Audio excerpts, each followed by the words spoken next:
guys got to get involved in politics and office. They got to get involved there as well. I think some of the guys from the crypto community have to get involved in political, arenas, Congress, Senate, governor, even some being inspired to go into presidency. Look at the president of El Salvador, what kind of an edge he has. I think the strategy for a guy like you going and talking, maybe a part of it is also inspiring some of these other guys who want to pursue politics. Because, most of the world, when we think about, oh my gosh, Warren Buffett, he doesn't believe in Bitcoin. Oh my gosh, Bill Gates is against Bitcoin. Peter Schiff says Bitcoin's going to zero, which I believe you said in 2013 Bitcoin's going to zero, but you flipped. You started educating and getting a little bit more clear, and then you went to a different direction. Even Munger recently said, Charlie Munger said the following. He says, I wish it, and this was last week, I wish it had been banned 2 weeks ago. Immediately, and I admired the Chinese for banning it. Can you imagine Charlie Munger, a capitalist, agreeing with China? Munger said Wednesday at Daily Journal Corp annual meeting, which was held virtually, I certainly didn't invest in crypto. I'm proud of the fact I've avoided it. It's like a venereal disease or something. I just regard it as beneath contempt. The 98-year-old billionaire has been long critical of Bitcoin, previously calling it rat poison.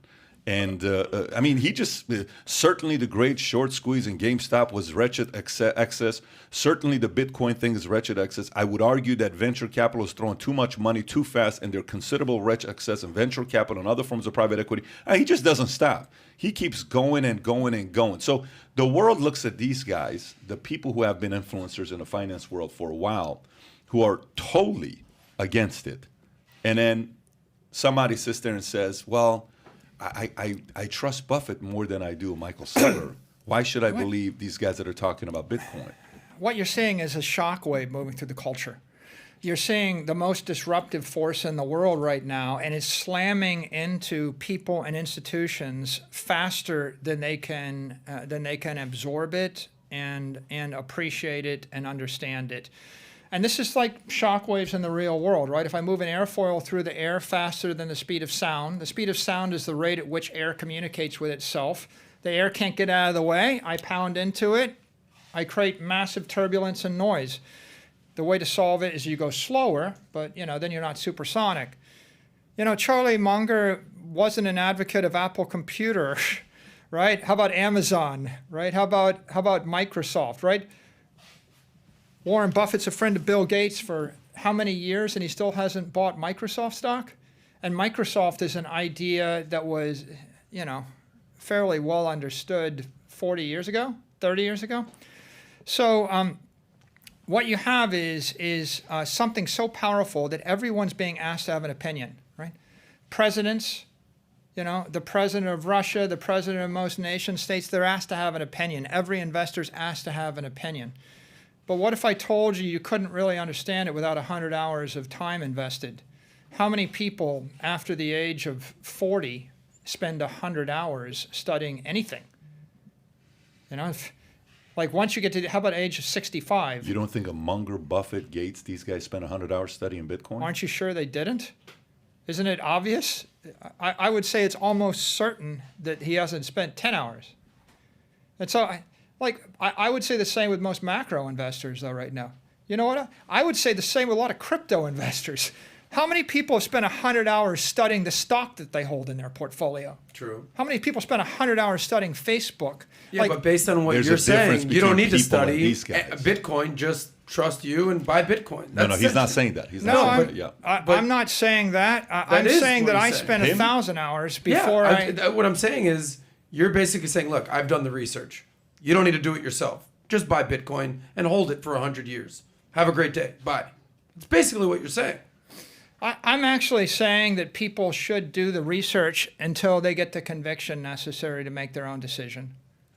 Look, at the end of the day, this is property. I'm not promoting my own security. I'm not promoting an exchange. I'm basically suggesting go west, young man, get some land. Right? It's like go to America, right? Get some property and make a life for yourself. But you decide whether you're wanting to do that or not. Here's the more important point, though. It's every single influential person in the world is being asked to have an opinion, but they're not spending 100 hours on the opinion. if I roll the clock back 100 years and I went to every politician and every rich person in the world in the year 1900 and I asked them what they thought about electricity, what do you think they'd say? Right. How about airplanes in the year 1904? What was the opinion then? So it's not unreasonable, and I don't think we should be spending a lot of time fixating upon the opinions of famous and powerful and rich people about a technology that they have not chosen to make a focal point of their interest. Well, especially when they're 98 years old, Mike.